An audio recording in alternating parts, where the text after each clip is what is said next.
Satu mendoakan seringnya. Bismillahirrahmanirrahim. Assalamualaikum warahmatullahi wabarakatuh.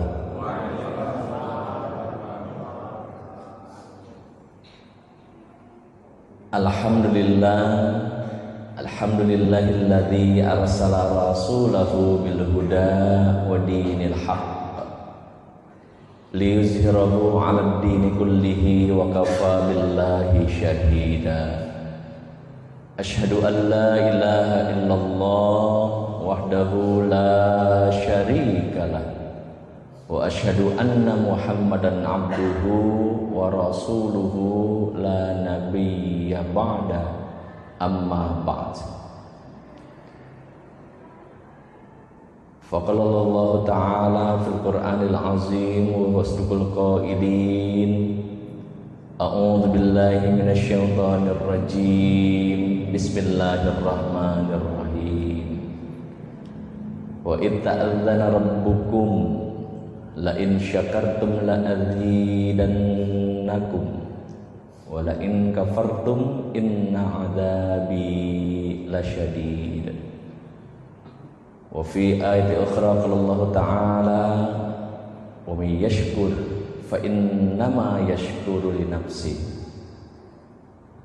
Wa fi ayati ukhra qala Allah ta'ala ma yu'adzibullahu bi'adzabikum in syakartum wa amantum.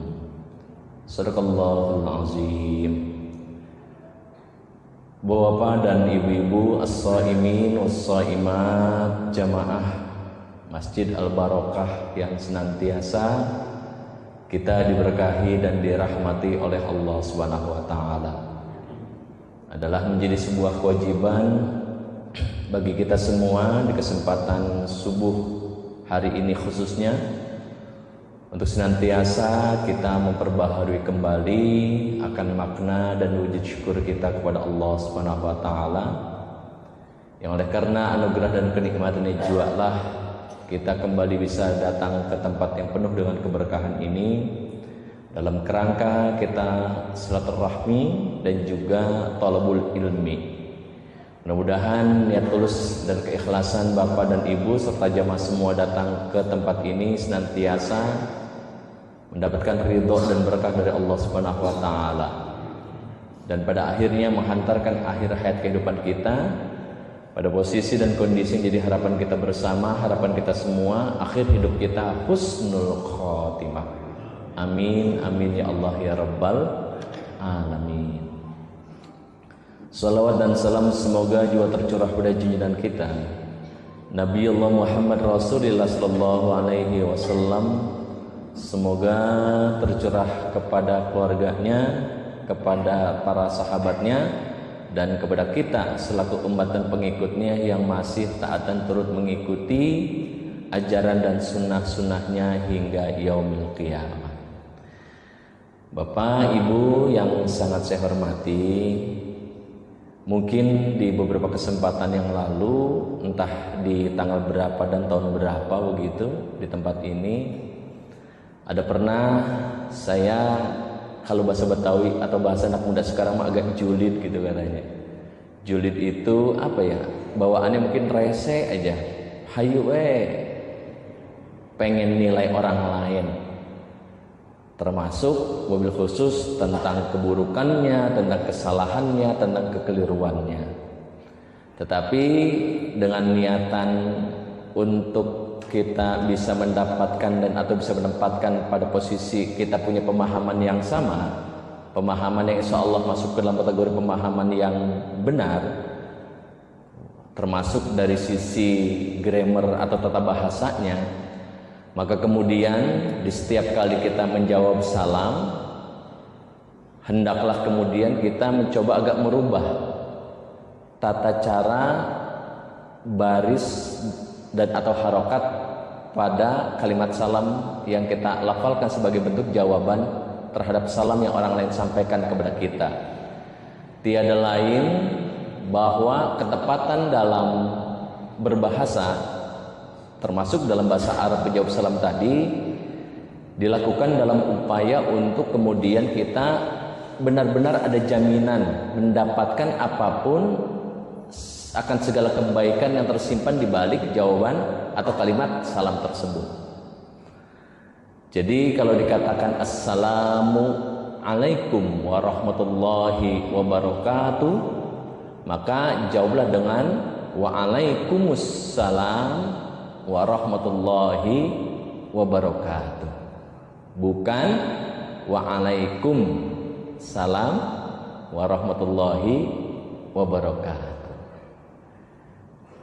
Titik letak kekurang tepatannya ada pada huruf mim yang rata-rata mungkin udah jadi kebiasaan kita, terbentuk kita punya lidah, seolah-olah mim itu berbaris mati, berbaris sukun.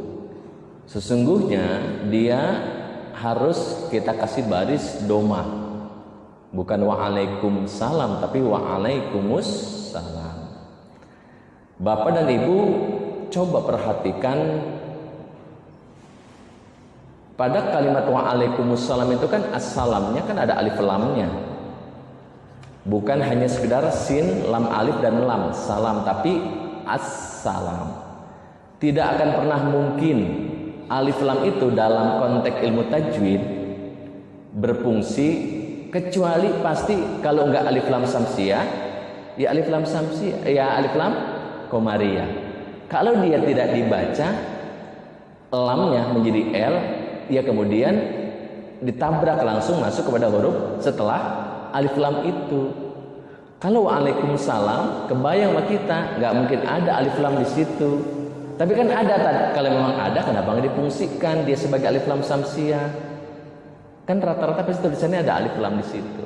Nah, ketepatan inilah yang kemudian diharapkan bahwa doa harapan yang disampaikan oleh orang yang mengucap salam sama kita dan atau yang kita menjawab salam orang lain itu, doanya, munajatnya, makna terbesar di balik kata salam itu bisa tersampaikan dari sisi bahasa tadi ya. Biar bagaimanapun Allah memang maha tahu, Allah maha maaf sama kita, maha baik. Cuman kan kalau kemudian ternyata lagi-lagi hari demi hari pengetahuan kita enggak cenderung ada peningkatan, berarti kan ada sesuatu, ada pertanyaan besar di balik kesalahan kita itu. Waalaikumsalam dalam ilmu bahasa Arab alif lam di situ itu kan berfungsi sebagai alif lam ma'rifat, lawan dari alif lam nakirah. Alif lam ma'rifat itu alif lam yang memang menunjukkan bahwa makna sesuatu yang ada di balik alif lam itu, assalam, keselamatan, adalah keselamatan yang memang benar-benar nyata akan didapatkan oleh orang yang kita doakan. Kalau salam aja berarti nakiro yang belum pasti, belum tentu adanya keselamatan itu, nyampe ataupun tidaknya, ada ataupun tidaknya gitu. Contoh, kalau misalnya ada rakna di situ, kalau saya nanya bapak sama ibu itu maupun itu yang ada bagian dalamnya itu Quran atau Al-Quran? Tuh, yang berbaris cakep banget. Quran atau Al-Quran? Al-Quran. Oleh karena Al-Qurannya nyata ada, udah pasti kelihatan, bisa kita pegang. Kalau nyebutnya itu Quran, belum ada Qurannya. Cuman ada pada konteks atau lafal, dalam konteks pelafalan saja. Gitu. Kan luar biasa ini kalimat salam. Makanya dalam beberapa catatan kecil yang saya punya itu, kalau sekarang kan kita mau ngomonginnya tentang manajemen syukur. Ada tulisan kecil saya itu ada manajemen salam, ada manajemen basmalah, ada manajemen sabar. Artinya bagaimana kemudian sifat kebaikan tersebut walaupun tulisan agak sederhana, tapi kalau kemudian kita mencoba manage dengan sebaik-baiknya, dia akan menghasilkan kebaikan yang luar biasa. Sifat-sifat kebaikan tadi itu, ya sabar, ya ucapan basmalah, ya ucapan salam dan seterusnya. Untuk ucapan salam itu ada 3 makna yang boleh saja kita katakan bahwa makna harapan yang ada dalam kalimat salam itu mampu mewakili dari sejuta atau sekian banyak triliun maupun bilion dari harapan kita kepada Allah Subhanahu wa taala. Bukankah Di setiap kali kita melakukan aktivitas kehidupan, entah itu sekolah, entah itu kerja, entah itu untuk undangan, pengajian ataupun arisan, kita pengen Allah takdirkan, Allah lindungi kita sehingga kemudian kita mendapatkan keselamatan. Dan itu ada pada kata assalam. Kemudian warahmatullahi dan kasih sayang. Bukankah senantiasa kita berharap Allah yang maha kasih dan sayang memberikan sayangnya kepada kita, di mana kasih sayangnya itu mampu mewakili, mewarnai dari sekian banyak sifat-sifat kebaikannya Allah Subhanahu wa taala. Makanya ayat pertama Quran dalam ayat pertama surat pertama dalam Al-Qur'an itu kan Allah nisbatkan, Allah tempatkan, sisipkan sifatnya itu dari 99 yang Allah punya, Asmaul Husna atau 13 sifat wajibnya atau 17 itu kan Ar-Rahman dan Ar-Rahim, Maha Pengasih, Maha Penyayang. Bismillahirrahmanirrahim.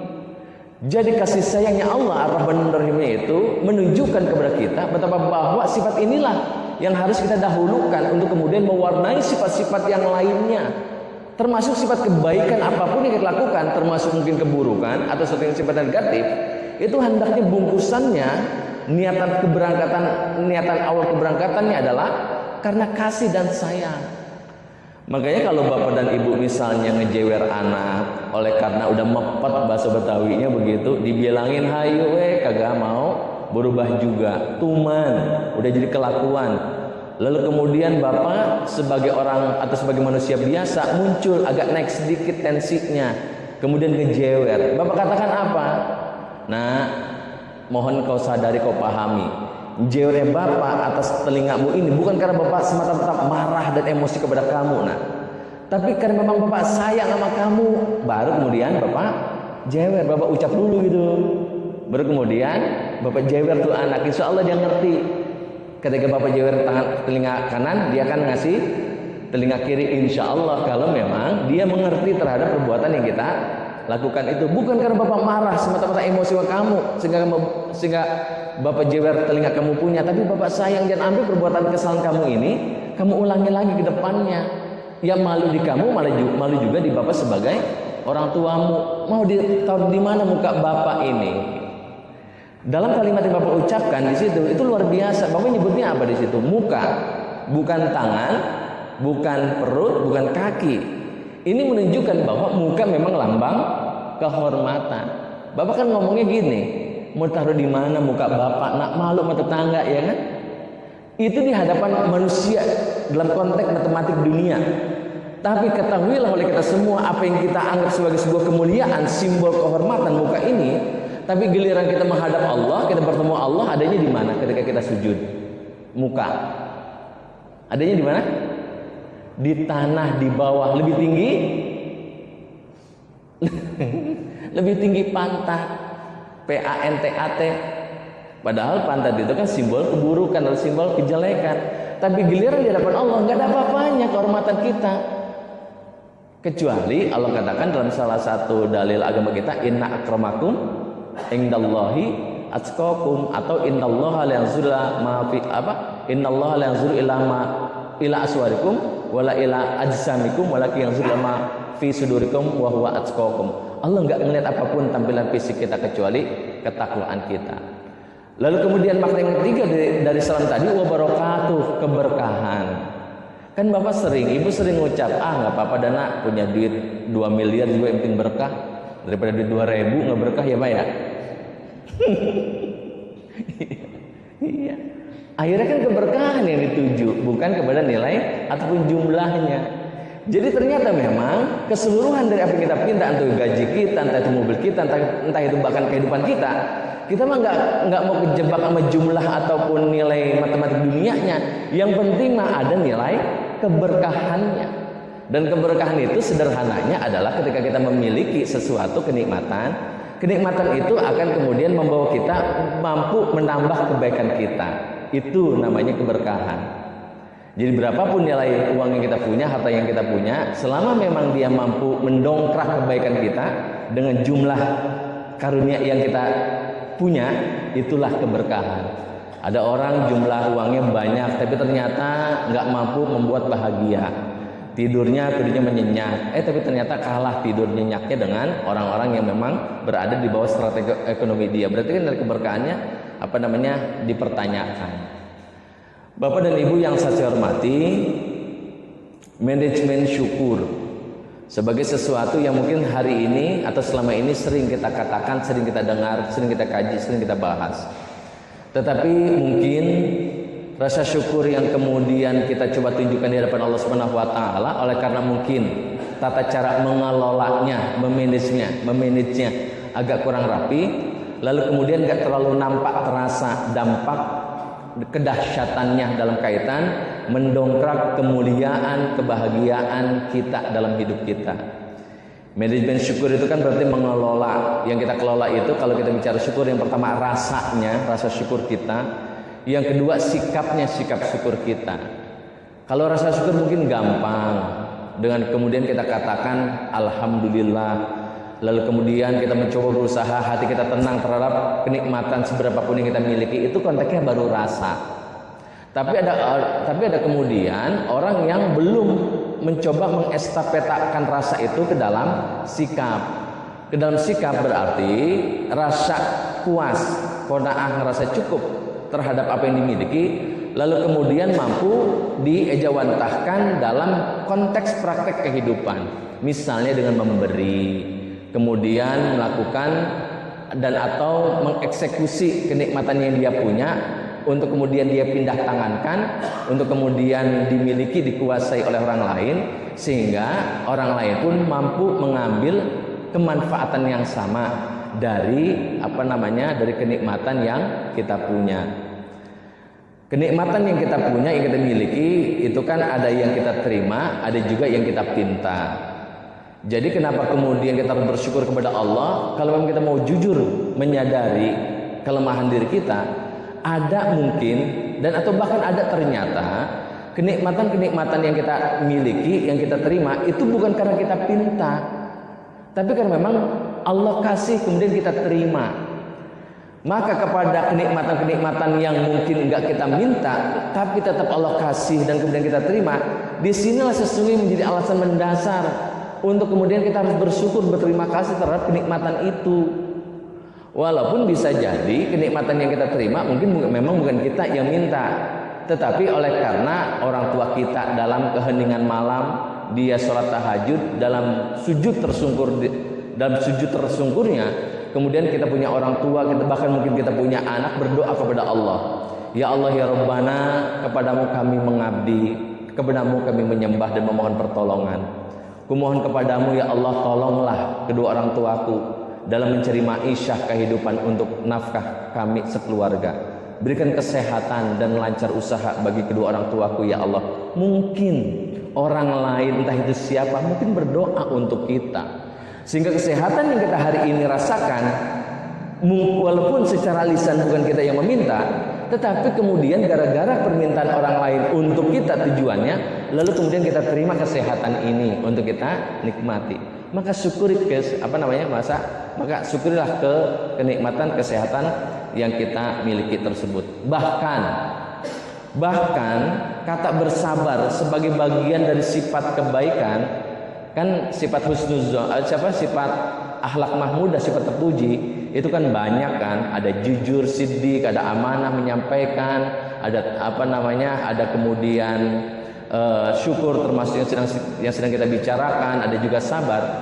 Biasanya dalam beberapa kalimat sabar ini kan selalu direndengin sama syukur, bersyukur dan bersabar. Kalau kita mencoba menggali sedikit aja, ternyata hakikat bersabar itu bersyukur juga. Jadi boleh saja kemudian kita tinggalkan kata sabar itu dalam referensi kebaikan, sikap kebaikan yang kita lakukan dalam hidup kita, dengan kemudian kita mendawamkan rasa syukur kita itu. Contoh, kalau Bapak merasa bersabar terhadap ujian musibah yang Allah berikan, yang Allah timpakan kepada kita, maka rasa sabar kita terhadap kondisi keenakan kita itu sesungguhnya hakikatnya syukur kita di situ. Bapak berharap pengen punya duit 2 juta, tapi ternyata udah banting tulang, lalu kemudian dapatnya cuma 1 juta. Kan itu kan ujian, sesuatu yang kita terima tapi tidak sesuai dengan apa yang kita harapkan. Tapi ketika Bapak menerima, dalam kutip sabar terhadap 1 juta yang tadi Bapak terima, itu sesungguhnya Bapak sedang menunjukkan Bapak bersyukur terhadap nilai 1 juta itu. Jadi sesungguhnya apapun kebaikan yang dilakukan termasuk bersabar, hakikatnya ya bersyukur juga. Ya, mudah banting tulang. Ada orang dapat musibah atau ujian, anak kecil ketika lahir di rumah sakit tanpa tulang, Pak. Ditemenin dia cuma sama opungnya aja. Kayaknya nggak nyambung nih. Ada bayi lahir di rumah sakit tanpa tulang. Yang ada yang nemenin cuman opung, ucok. Kan kalau tulang dalam bahasa Medan apa, Pak? Paman. Saya awalnya kaget itu, ya Allah, ada bayi lahir tanpa tulang, cuma daging doang paman saya. Berarti kan ngampleh ya istilahnya ya. Ternyata tulang ini maksud paman orang apa namanya? Orang Batak. Bapak dan Ibu yang saya hormati, maka tentu dalam keadaan tertentu bersyukur sejalan dengan makna berterima kasih. Sebelum kita masuk ke beberapa dalil menunjukkan atau punya kaitan dengan bersyukur itu, kalau kita katakan kita bersyukur kepada Allah, lalu kemudian kita tempatkan ke dalam bahasa Indonesia, itu kan bersyukur punya nilai yang sama dengan berterima kasih kan. Artinya kalau kita bersyukur kepada Allah, berarti kita berterima kasih kepada Allah. Dalam bahasa Indonesia berterima kasih itu kan ada 2 kata, ada terima sama ada kasih. Jadi kalau misalnya kita mendapatkan uang, entah itu gajian, entah itu nemu di jalan, entah itu pemberian orang, lalu kemudian kita kantongin, kita simpen di bank ataupun di bawah bantal, termasuk juga mungkin kita jadikan untuk mengganjel mungkin kaki meja yang udah agak gonjet, duit yang kita punya gitu. Pas kita dapat itu, apalagi duit sekarang, duit baru pada rata kan enak, pasti jejeg lah itu istilahnya itu. Kalau buat ganjelan meja atau tempat tidur yang udah agak goyang ya. Nah, kalau misalnya Bapak lakukan sikap yang seperti itu Bapak belum bersyukur namanya, walaupun Bapak ucap alhamdulillah ketika Bapak terima pemberian uang itu. Dikatakan bersyukur kalau dilanjutkan dengan kata yang kedua, kasih. Jadi kita terima apapun yang jadi kita terima karunia atau harta yang diberikan oleh orang lain kepada kita, lalu kemudian setelah kita terima kita ambil secukupnya. Apalagi mungkin kita sadar bahwa harta yang kita terima hakikatnya ada hak orang lain untuk menikmatinya, lalu kemudian kita ambil sebagiannya dan kemudian kita kasih sama orang lain yang membutuhkan terutama. Itu makna bersyukur, makna berterima kasih. Mungkin hari ini kita cuma berterima doang, belum berterima kasih. Bersyukur dapat dibuktikan dengan rajin memberi. Memberi adalah bagian dari perbuatan kebaikan. Kita paham, kita yakin, kita sadar sesadar-sadarnya.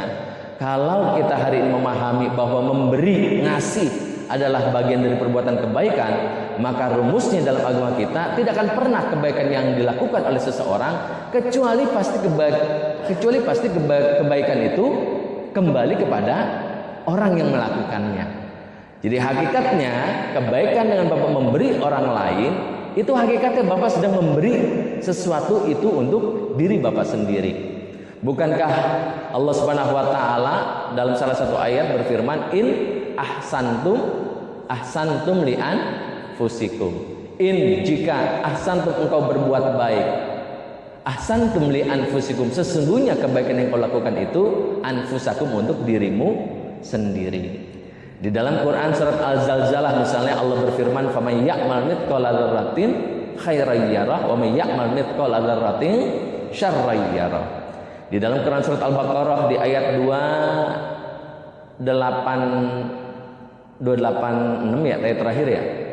Laha ma kasabat wa 'alaiha maktasabat.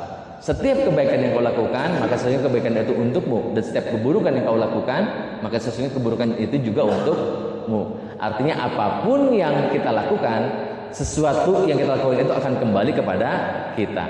Dalam bahasa Bapak, apa yang lu tanam itulah yang akan engkau tuai atau engkau panen. Hakikat secara kasat mata memang ketika kita memberi harta sama orang lain itu untuk orang lain, tapi hakikatnya bukan. Dalam agama kita, hakikatnya untuk diri kita sendiri. Nah, kemudian Bapak, bersyukur itu strategi mendapatkan kekayaan dan kebahagiaan. Bersyukur itu adalah cara agama.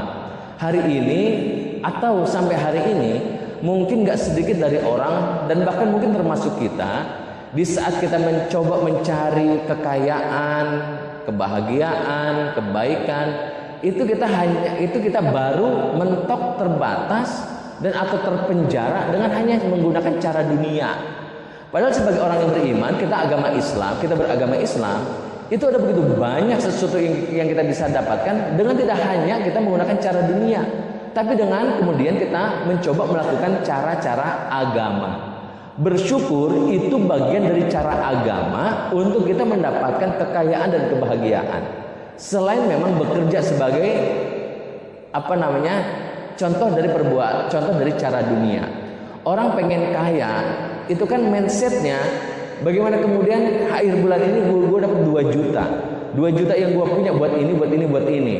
Pas kemudian gajian itu nyampe dapat 2 juta, aduh kayaknya kurang. Begitu banyak catatan-catatan yang belum ada checklistnya, berarti kan belum tersampaikan, belum dapat anggaran di situ.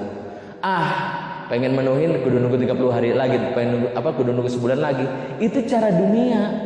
Padahal kita sebagai orang yang Islam, kenapa enggak kita pilih cara agama, atau kita barenginlah, kita balancing antara cara dunia sekaligus pada saat bersamaan kita pakai cara agama. Cara agama adalah dengan bersyukur tadi itu. Kapan Allah Subhanahu wa taala sebagaimana tadi kita sampaikan, di setiap kali kita bersyukur kepada Allah dengan kita memberi orang lain, hakikatnya kan kita sudah memberi diri kita.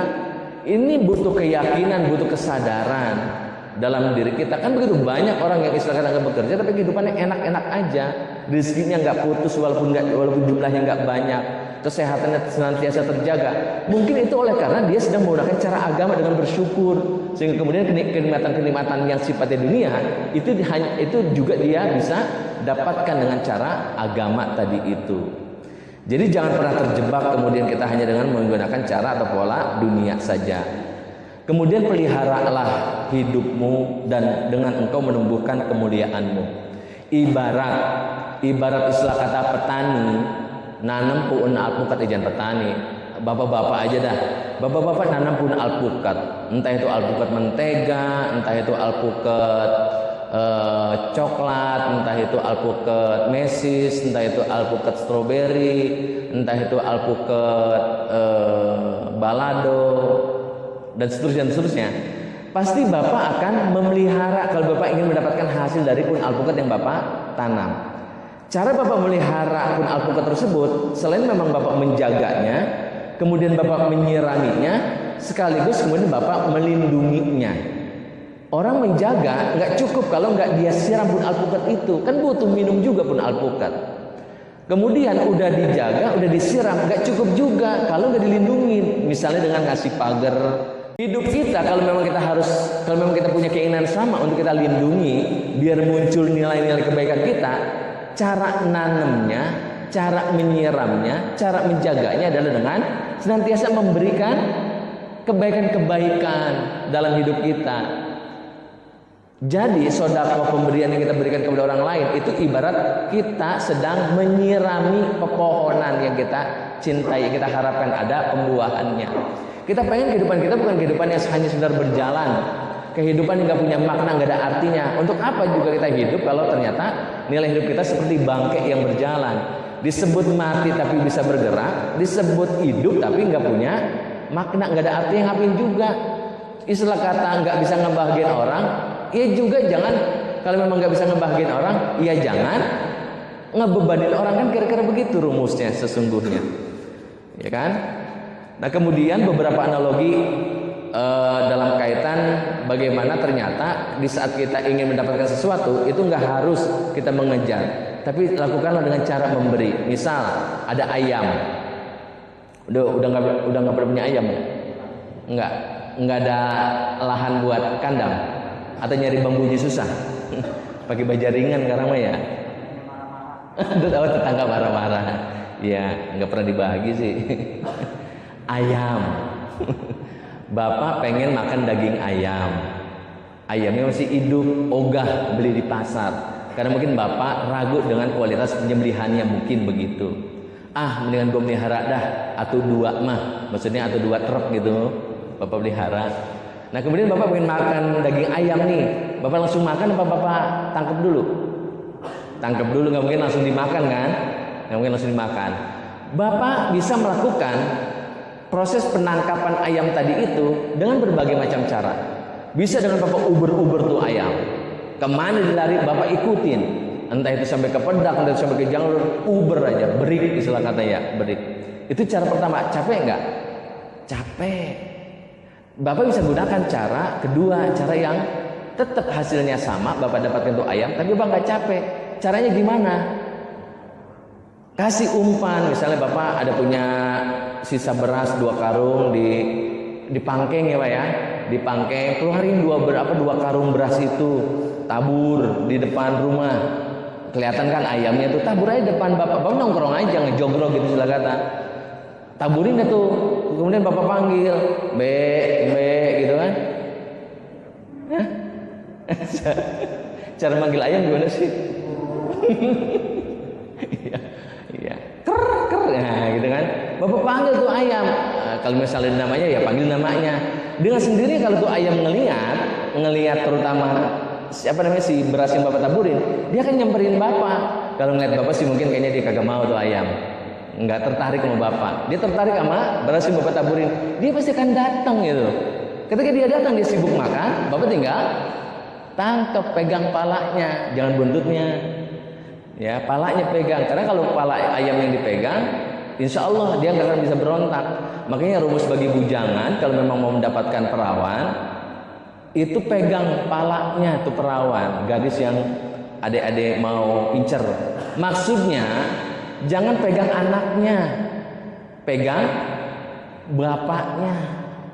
Deketin bapaknya, kasih martabak setiap malam Senin, malam Selasa, malam Rebo, kasih martabak. Olap-olap datu mertua. Itu ayat kauniyah dari ayam. Kemudian kupu-kupu misalnya. Kalau ayam istilah kata masih sejajar sama kita, agak mungkin agak gampang menangkapnya. Tapi kalau kupu-kupu itu terbang, beda alam sama kita. Susah kalau kita istilah kata ngejing lompat-lompatan, nauzubillah min dzalik. Kalau ada orang yang lihat gitu, disangkanya kita salah minum obat atau gimana gitu. Nah, bisa bapak undang itu kupu-kupu kalau memang bapak tertarik dengan keindahannya, dengan cara bapak menanam bunga di depan rumah bapak. Bunga yang bapak tanam ada wewangiannya, dengan sendirinya nanti kumbang datang, kupu-kupu itu datang. Artinya kita tanam kebaikan di depan kehidupan kita. Nanti juga akan nemplok, akan nyamperin harta-harta yang istilah kata yang kita pinta, yang kita tuju. Atau misalnya ada anak kecil, kemudian dia lagi main bola pingpong kecil bolanya, lalu di jalan, lalu kemudian masuk bola pingpongnya ke dalam got. Di situ di atas got itu ada penutup jeruji besi. Si anak memang tangannya kecil, bisa masuk ke jeruji besi untuk berusaha ngambil bola yang jatuh milik dia. Tapi karena kedalaman lubang itu lebih dalam dari ukuran panjang tangannya, nggak nyampe lubang itu, dasar lubang itu untuk ngambil itu bola.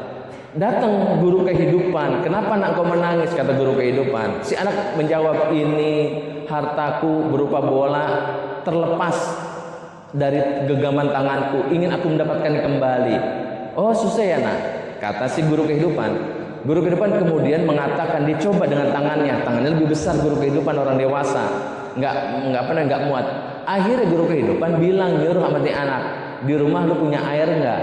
Punya. Enggak, bukan air minum, air mandi. Iya, yaudah lu pulang sekarang. Lu ambil seember atau 2 ember air yang lu punya, hartamu berupa air di rumahmu, bawa ke sini. Dibawa sama anak kecil itu ember 2 air atau air 2 ember. Ember 2 air, air 2 ember. Kemudian guru kehidupan bilang, masukkan ke dalam lubang itu. Dimasukkan air ke dalam lubang. Bola pingpong, tahu kan bola pingpong? Kalau dimasukkan air, kira-kira dia masih ngendep nggak tuh di bawah? Kagak, dia akan naik mengikuti permukaan air. Dicoba untuk diambil karena udah naik, masih belum dapat juga. Kata guru kehidupan, ambil lagi 2 ember lagi. Kemudian bawa ke sini, masukkan lagi ke lubang air tersebut sebagai bagian analogi dari harta yang kau punya. Masukkan, makin naik itu bola ping-pong. Akhirnya kemudian anak mudah mendapatkan bola yang hilang dari tangannya, yang terlepas dari tangannya. Artinya untuk kita mendapatkan harta yang sempat hilang oleh karena dicuri, misalnya kita punya mobil atau kita punya motor atau kita punya dompet, itu jangan sesalin kehilangan itu. Tapi bagaimana kemudian kita bisa mendapatkan mungkin dalam bentuk yang berbeda dengan kita mengeluarkan semua kebaikan-kebaikan yang kita punya di rumah. Entah itu kebaikan kesehatan kita, entah itu kebaikan kekuatan kita, entah itu kebaikan ilmu yang kita punya, dan sudah pokoknya keluarin semua itu. Dengan sendiri dia akan dengan sendiri dia akan mengundang, membawa kembali harta-harta, bahkan harta yang udah pernah kita punya yang hilang. Kalaulah kita istilah kata agak bersedih dengan musibah yang kita miliki, maka belajarlah dari payung. Payung itu fungsinya untuk apa payung? Untuk apa? Untuk nadangin air hujan supaya enggak membasahi diri kita. Payung itu berfungsi supaya air hujan enggak kena kita. Sehingga di saat kita butuh untuk ke Masjid Al-Barokah misalnya, walaupun hujan, tetap kita bisa nyampe dengan cara menggunakan payung. Payung itu ibarat sabar dalam konteks kehidupan kita. Sehebat apapun musibah ujian yang Allah berikan kepada kita, itu jangan kemudian membuat kita menjadi stuck, menjadi berhenti, enggak move on bahasa anak muda sekarang, enggak dinamis, diam aja di rumah, sibuk menyesali atau meratapi keburukan atau bencana yang dimiliki. Enggak boleh seperti itu. Kudunya walaupun musibah itu datang, dia tetap harus bergerak. Caranya dengan menggunakan sabar tadi itu. Jadi sabar dalam hidup kita itu ibarat payung. Bagaimanapun istilah kata musibah yang kita terima, tetap kita harus move on. Bapak istilah kata di PHK di tempat kerja, anak-anak masih kecil, masih sekolah. Kemudian bapak berpikir di hari pertama kedua mungkin agak-agak sedih atau mungkin sakit hati di PHK. Tapi kita berpikir anak kita tetap harus sekolah, anak bini tetap harus makan, tapi bini sendiri, jangan bini tetangga. Itu tetap harus makan. Maka PHK yang kita terima, walaupun duitnya pensiunan itu dikit, jangan kemudian kita ngedekem di rumah baik. Kita harus bergerak walaupun musibah kita di PHK itu luar biasa, istilah kata merenggut kenyamanan, kebahagiaan kita semua. Akhirnya kita mencoba ingin mengintip beberapa dalil agama kita yang punya kaitan dengan rasa syukur tadi itu. Yang pertama di Quran surat 14 ayat 7, Allah berfirman, la in syakartum la azidannakum wa la in kafartum inna adzabi lasyadid. Saya putus-putus kalau memang kebetulan laptopnya rusak. Saya putus-putus karena memang di putus-putusnya huruf-huruf yang tadi saya lafalkan itu memang huruf-huruf terpisah dalam ilmu bahasa Arab. La benar-benar itu harful taukid. In jika syakar bersyukur tum kalian. Jika benar-benar kalian bersyukur, kira-kira begitu. Allah jawab, la benar-benar azidan menambahkan aku kum kepada kalian. Apa yang ditambahkan? Nikmatnya. Jadi jika kalian benar-benar bersyukur, Allah jawab dengan keseimbangan, benar-benar pula aku akan menambahkan nikmatku untukmu. Positif dibalas positif. Istilah kata Betawi, lu jual, gua beli. Allah ngajarin keseimbangan sama kita dalam konteks kebaikan. Tapi dalam konteks keburukan, Allah ngajarin keindahan dalam berbahasa. Allah katakan, wa dan la benar-benar in jika kafar kufur tum kalian kufur menikmati kita, kan itu negatif, jelek. Allah enggak ngebalas dengan balasan yang sama. Allah cuma katakan inna sesungguhnya azabi azabku la benar-benar syadid pedih. Huruf lamnya, huruf taukidnya itu bukan ada pada pekerjaan, tapi ada pada kata keadaan. Keadaan azab, keadaan neraka. Artinya Allah sudah mengajarkan kalau memang kita benar-benar kufur, istilah kata Allah ingin ngomong sama kita, asal tahu aja dah, azab gua amat pedih. Allah nggak ngancem dengan balasan yang sama. Walaupun kita benar-benar kufur, Allah nggak mengatakan benar-benar pula gua akan nyiksa lu. Enggak mengatakan begitu, tapi Allah katakan sesungguhnya azabku benar-benar pedih, luar biasa. Bersyukurlah. Kemudian yang kedua, di Quran surat An-Nisa ayat 146, Allah katakan ma yu'adzibullahu bi'adzabikum in syakartum wa amantum. Ma tidaklah, ini harfun nafi. Ma itu kadang-kadang harful istifham, berfungsi bermakna bertanya apakah. Tapi kalau dalam ayat 146 ini berfungsi sebagai harfun nafi. Ma tidaklah, yu'adzibuhu mengazab Allah kum kalian. In jika syakartum kalian bersyukur, wa amantum dan kalian beriman. Artinya dengan kita bersyukur, Allah dalam ayat An-Nisa ini berjanji nggak akan pernah mengazab kita kalau kita bersyukur. Hebatnya fungsi dan peranan bersyukur itu Allah tempatkan sebelum amantum, sebelum beriman. Artinya orang bersyukur itu insya Allah dia udah mampu menghantarkan menjadi orang yang beriman. Tapi orang beriman belum tentu. Terbalik. Bener ya. Pokoknya bersyukur itu sebagai bukti lah kira-kira begitu, bahwa orang bersyukur memang bagian dari orang yang beriman. Makanya syakartum itu didahului baru kemudian wa'amantum. Kemudian di ayat 12 Quran surat Luqman Allah berfirman, wa may yashkur fa innama yashkuru li nafsi. Waman dan barang siapa yashkur yang bersyukur, fa innama maka sesungguhnya orang yang bersyukur itu dia sedang bersyukur li nafsi buat dirinya sendiri. Jadi kalau kita bersyukur bukan untuk orang lain, juga bukan untuk Allah, tapi bersyukur kita untuk diri kita sendiri. Terakhir di Quran surat di Quran surat Al-Baqarah ayat 216 Allah berfirman, asa an tuhibbu syai'an wa huwa syarrul lakum, asa an takrahu syai'an wa huwa khairul lakum. Ada kalanya memang kalau misalnya kita agak sulit untuk bersyukur, kemudian kita terjebak dengan musibah, duka, nestapa yang kita miliki, maka Allah katakan apapun yang kita anggap sebagai sebuah kebaikan belum tentu itu kebaikan buat kita. Sebaliknya apa yang kita anggap sebagai sebuah keburukan, nggak ngenakin, belum tentu itu keburukan buat kita. Sehingga dengan sikap dan pola hidup yang seperti ini, insya Allah rasa syukur akan senantiasa bisa kita pelihara, kita jaga dalam hidup kita. Tidak ada pilihan bagi kita kecuali kita harus bersyukur kepada Allah Subhanahu wa Ta'ala. Itu Bapak dan Ibu yang bisa saya sampaikan. Mudah-mudahan ada manfaatnya. Sekelumit 6 menit menjelang jam 6. Kalau kata takmir mah terserah Ustadzah, hari libur ini boleh sampai jam 7, jam 8 katanya. Tapi saya bilang, iya, tapi saya masuk jam 7. Tapi nggak apa-apa, mungkin ada pertanyaan, monggo silakan. Tapi jangan sulit-sulit pertanyaannya. Tad, bisa nuker uang nggak Tad misalnya? Jangan, itu sulit. Saya aja masih kurang, pengen nukerin 5 ribuan 2 gepok sama 2 ribuan 1 gepok, kehabisan mulu. Datang ke bank, bukanya di mana rekeningnya? Di sono. Di sono, jangan di sini. Ini buat rekening di sini katanya begitu. Ayo, ada pertanyaan? Kalau nggak ada ya nggak ada. Nggak dikasih air minum, teh atau apa ini? Oh, enggak. Ya, ada Bapak, Ibu yang saya hormati? Nggak ada. Baik, jika memang nggak ada, ingin saya sampaikan kepada kita semua, mudah-mudahan ada manfaatnya ya Pak. Sekelumit apa yang saya sampaikan manajemen syukur tadi. Jika memang ada kekurangan sempurna atau bahkan ada kesalahan dalam memberikan penjelasan, kiranya mohon dibukakan untuk saya pintu maaf yang sebesar-besarnya. Dan selalu dan senantiasa saya katakan di setiap tempat di mana saya hadir, kumpulnya kita di sini di Masjid Al-Barokah mudah-mudahan menjadi cikal bakal untuk kemudian kita bisa berkumpul bersama kembali dengan orang-orang yang kita cintai, baik masih ada atau bahkan yang telah tiada, berkumpul bersama kembali nanti kita di surganya Allah Subhanahu wa Ta'ala. Amin ya Allah ya Rabbal alamin. Wal afa minkum, hasbunallahu wa ni'mal wakil, ni'mal maula wa ni'man nasir. Wassalamualaikum warahmatullahi wabarakatuh.